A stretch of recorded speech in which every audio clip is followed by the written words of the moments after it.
Hi, இன்றைக்கி நம்மளோட free fabric painting கோர்ஸில் நம்ம கிளாஸ் 20 தான் பார்க்க போகிறோம்.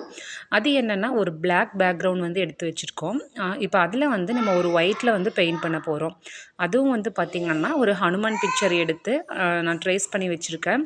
இது ட்ரேஷிங் வந்து நான் எப்படி பண்ணேன் அப்படின்னா வந்து நான் ஃபஸ்ட் வந்து இதுக்கு நம்ம பிளாக் பேக்ரவுண்ட்லேயே ஃபஸ்ட்டு பண்ணலாம் அப்படின்றதுக்காக நான் பிளாக் கலரில் கொடுத்துட்டு பெயிண்ட் பண்ணி எடுத்துட்டேன். அதுக்கப்புறமா வந்து நம்ம மொபைல் வச்சு நம்ம ட்ரேஸ் பண்ண முடியாது. ஏன்னா நம்ம பென்சிலை ட்ரேஸ் பண்ணும்போது கண்டிப்பாக அதோட லைன்ஸ் வந்து தெரியாது அப்படின்றதுக்காக நான் மொபைல் மேலே ட்ரேசிங் ஷீட் வச்சு ட்ரேஸ் பண்ணிவிட்டு அதுக்கப்புறமா நம்ம கிளாத்தில் கார்பன் ஷீட் வச்சுட்டு அதுக்கடியில் ட்ரேசிங் சீட் அதுக்கு மேலே ட்ரேசிங் சீட் வச்சு தான் வந்து நான் இதை ட்ரேஸ் பண்ணி எடுத்திருக்கேன்.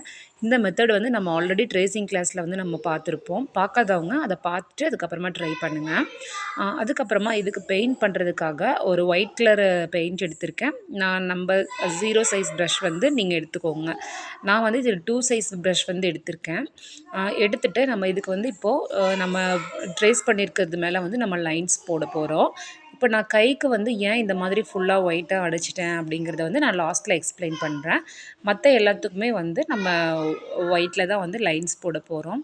ஃபுல்லாக வந்து நம்ம அந்த குட்டி குட்டி இடமா இருக்குது இல்லைங்களா, இப்போ நம்ம ஒயிட் ஃபில் பண்ணிகிட்ருக்கோம்ல அந்த மாதிரி இருக்க எல்லா இடத்துக்குமே ஃபஸ்ட் வந்து ஒயிட் வந்து நம்ம ஃபில் பண்ணிக்கலாம்.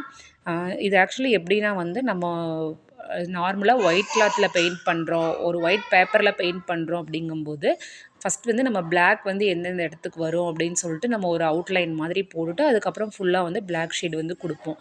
இது வந்து நம்ம பிளாக் பேக்ரவுண்ட்லேயே பண்ணுறோம் அப்படின்றதுக்காக இப்போ ஒரு பெரிய ஸ்பேஸ் இருக்க இடத்துக்கு ஃபுல்லாக வந்து நான் ஒயிட் கொடுத்துருக்கேன். இப்போ இதில் இந்த கைக்கு பார்த்திங்கன்னா நமக்கு அது மாதிரி குட்டி குட்டியாக கேப்பாக கட் ஆகி வரல, அதனால் நம்ம ஃபுல்லாக வந்து அப்படியே ஒயிட் கொடுத்துட்டோம்.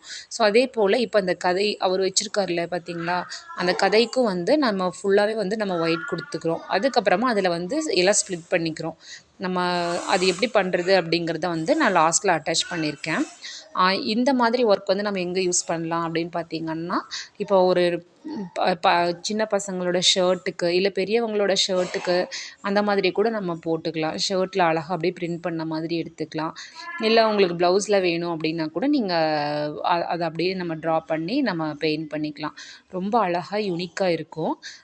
இதுக்கப்புறமா வந்து ஃபுல்லாக கலர் பண்ணிவிட்டு அந்த ஒயிட்டில் இருந்து எப்படி வந்து அந்த ஸ்ப்ளிட்டன்ஸ் வந்து நம்ம போடுறது, அந்த ஸ்ப்ளிட் பண்ணுறோம் இல்லையா, அது மாதிரி எப்படி போடுறது அப்படின்னு சொல்லிட்டு நம்ம பார்க்கலாம்.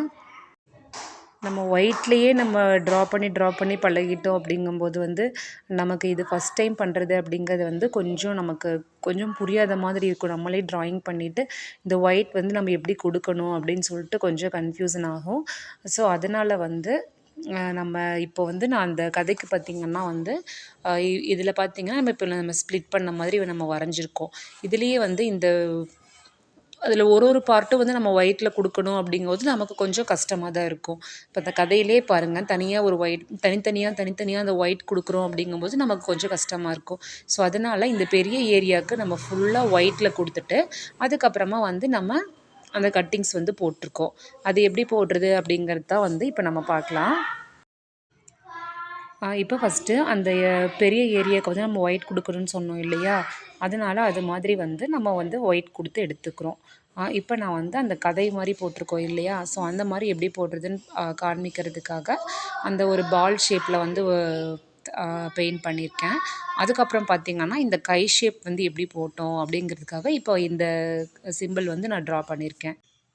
நம்ம ஒயிட்டில் கொடுத்து முடிச்சதுக்கப்புறமா நீங்கள் பிளாக் வந்து எடுத்துக்கோங்க. பிளாக்கும் அது கூடவே வந்து அந்த 0 சைஸ் ப்ரஷ்ஷும் வந்து எடுத்துக்கோங்க. 0 இல்லை 000 00 ப்ரஷ் எதுவாக இருந்தாலும் ஓகே தான் நமக்கு. அந்த மாதிரி நம்ம எடுத்துகிட்டு அதே மாதிரி நம்ம அந்த கதையில் போட்டிருக்கிற மாதிரி லைன்ஸ் போட்டு இதை வந்து நம்ம டிவைட் பண்ணுறோம். ஸோ அது முடிச்சதுக்கப்புறமா நம்ம கைக்கும் வந்து நமக்கு எந்த இடத்துல வந்து நமக்கு ஸ்ப்ளிட் ஆகி வரணுமோ அப்படின்னு பார்த்துட்டு அந்த இடத்துல நம்ம பிளாக் போடும்போது வந்து அதுவும் வந்து நமக்கு அந்த ஃபினிஷிங் டச் கிடச்சிரும். இதில் வந்து எனக்கு இந்த மாதிரிலாம் போட வேண்டாம் அப்படின்னு நினச்சிங்கன்னா நீங்கள் ட்ராயிங் ஃபுல்லாக பண்ணி முடிச்சுட்டு நீங்கள் ட்ராயிங் பண்ணதுலேயே வந்து அதுக்குள்ளே நம்ம சும்மா ஜஸ்ட்டு ஒயிட் மட்டும் அடிச்சிட்டோம்னா போதும். நம்ம ஃபுல்லாக வந்து நம்ம ஒயிட் அடிச்சுட்டு பிளாக்கில் பண்ண தேவையில்லை. நமக்கு வேணுங்கிற இடத்துல மட்டும் நீங்கள் ஒயிட் கொடுத்துட்டீங்க அப்படின்னா வந்து முடிஞ்சிடும் பிக்சர். உங்களுக்கு இதில் ஏதாவது டவுட்ஸ் இருக்குது அப்படின்னா வந்து நீங்கள் கேளுங்க. உங்களோட ஃபீட்பேக்ஸ் என்ன அப்படிங்கிறதையும் வந்து நமக்கு கமெண்ட்டில் சென்ட் பண்ணுங்கள். நீங்கள் கிளாஸ் இது வரைக்கும் பார்த்துட்ருக்கீங்க அப்படின்னா இது உங்களுக்கு யூஸ்ஃபுல்லாக இருக்கா என்ன, இல்லை நாம் ஏதாவது மாற்றிக்கணுமா அப்படிங்கிறதையும் வந்து நீங்கள் கமெண்ட்ஸில் சொல்லுங்கள். Thank you so much.